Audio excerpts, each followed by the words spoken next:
Greetings and salutations, all you truly stunning individuals. It's another epi of League Unlock. Eric and Mark here with you guys as we wade through the bog that is the off-season into the new year. We've got pretty much all the rumors and news wrapped up for most of the region, so we're just going to take a look.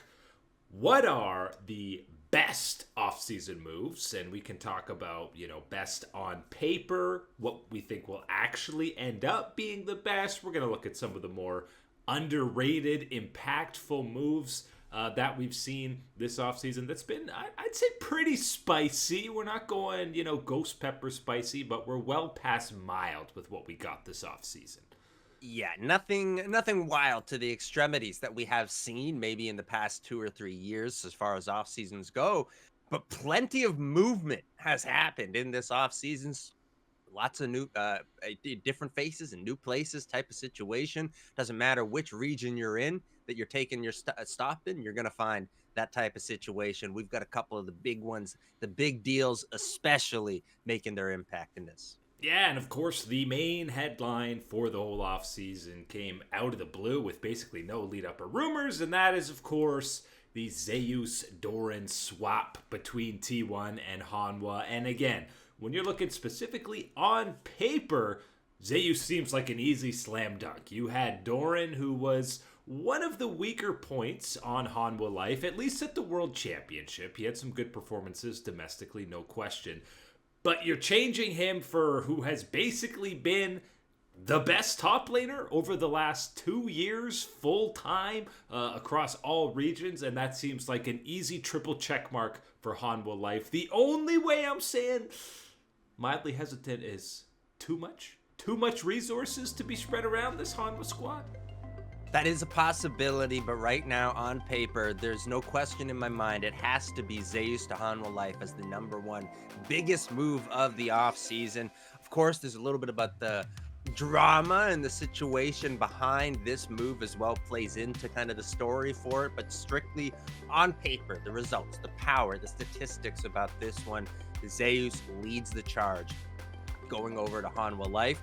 I think it's an interesting conversation to look at as far as where the resources will go. But if you look at Hanwha Life last year, you could find opportunities. You could find games where there were some resources put to Doran, or maybe it was a situation where it was up for grabs and you needed someone to take that next step forward, to be the guy to make the play.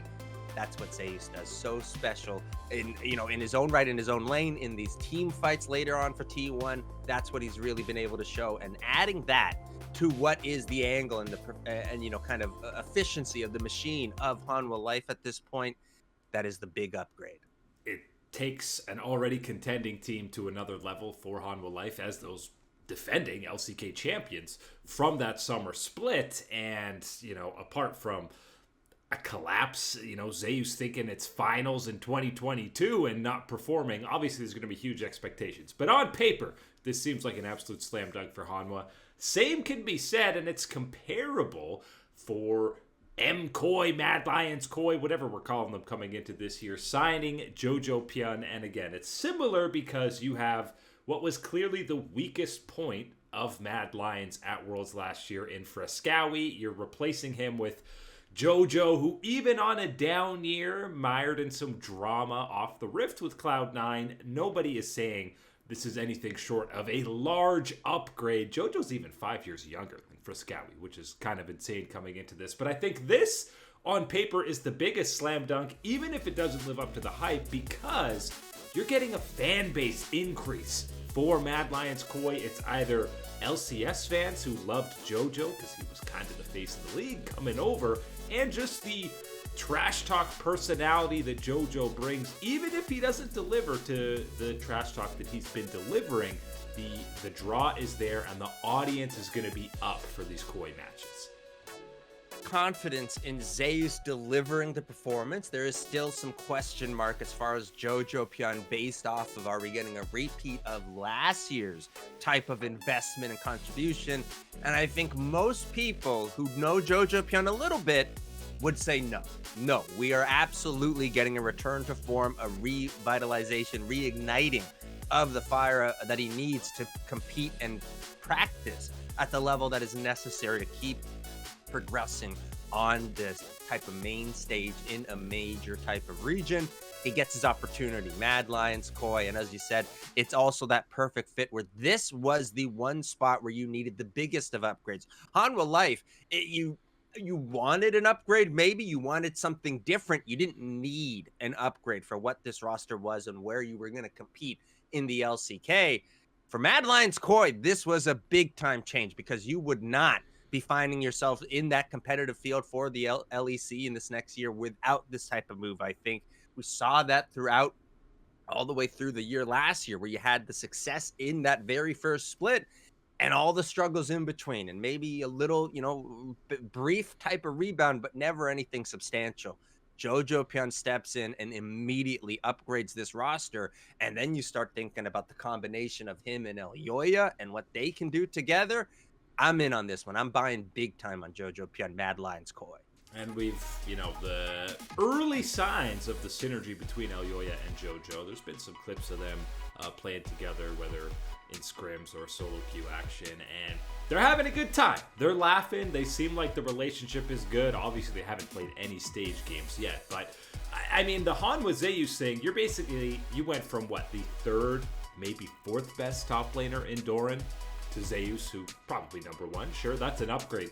Frescowi to JoJo, you're going from a bottom two mid laner probably to, if JoJo can regain that form, you're talking about a top two mid laner in the LEC. That's a big jump.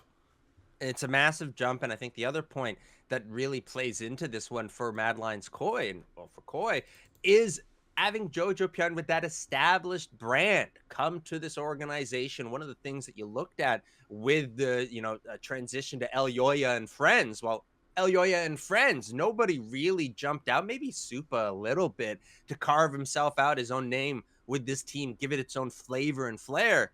JoJoPion steps in and immediately brings that type of fan base to this organization, which, as we all know, the LEC, let's face it, this past couple of years have been down years for the league, and having that type of, injection of that type of vibes and energy from JoJoPion and his fan base, I like this one for Mad Lions Koi.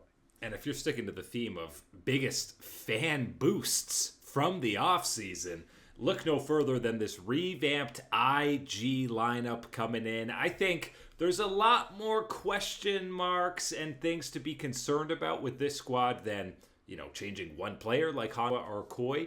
Obviously, compared to last year, there's going to be a lot more eyeballs tuning into IG games with this roster. But of course, a year off for the Shy. Not a great year for Rookie last year. JJ hasn't been on a relevant team in 2 years, really.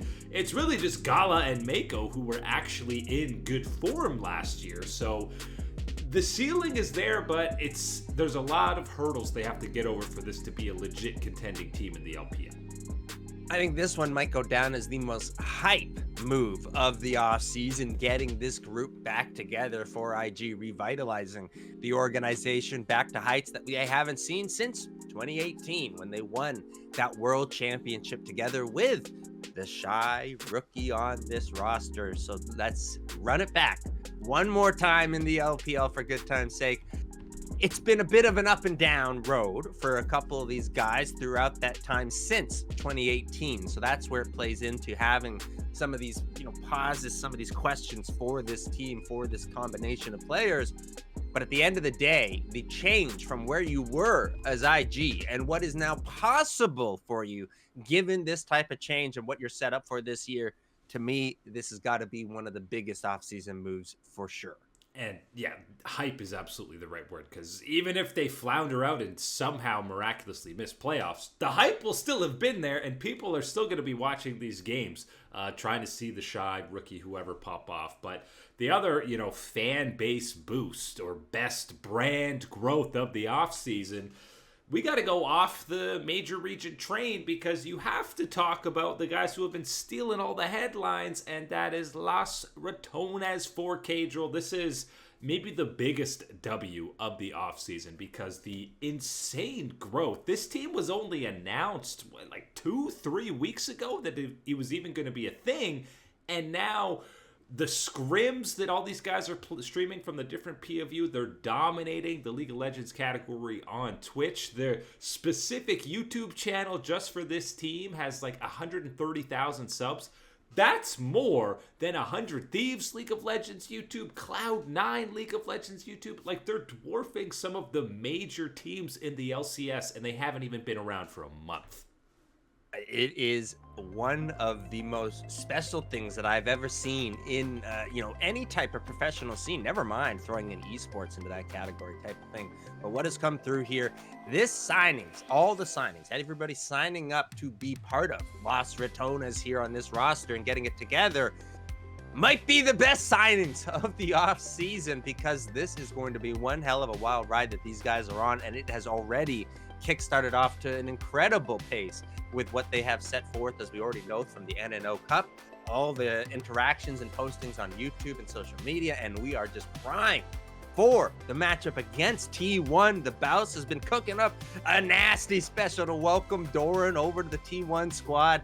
Yes, Los Rona's, this whole experience and everything that's happened with it, signing on to this one is going to be one of the best choices of the offseason, no question. And I think, again, it's a little bit strange to have this in the same conversation with all these tier 1 region moves, but I think by the end, or even the halfway point of this year, we're probably talking about this team and organization's existence, maybe the best move out of any of these, because number one, the brand that's going to grow up for all these players. And I wouldn't be surprised, again, we've touched on this, if they perform well in the NLC, a lot of these guys are going to be getting calls from either LEC teams, other teams in other minor regions about getting them to be starters on their squads. I think Velia, for sure, in the jungle is going to be getting calls from a lot of people, of course, being a younger person with that potential still climbing through the professional scene. But I also see guys like the Bouse, Nemesis, even Crowny, Reckless, all of them getting calls, getting opportunities because of not just what the results will be. There's going to be so much attention, so much thrown into this one from the community to keep through with it. Yes, even if it might not just be a contract based purely off of what you can do on Rift results, there will be contracts waiting at the end of this one. So signing that contract for Los Rona's could be the best move of the offseason. And, this combined with, obviously, the crazy numbers Cadril was getting for the co-streams. You have the League Awards, and it feels like we're just entering the Cadril era of League of Legends.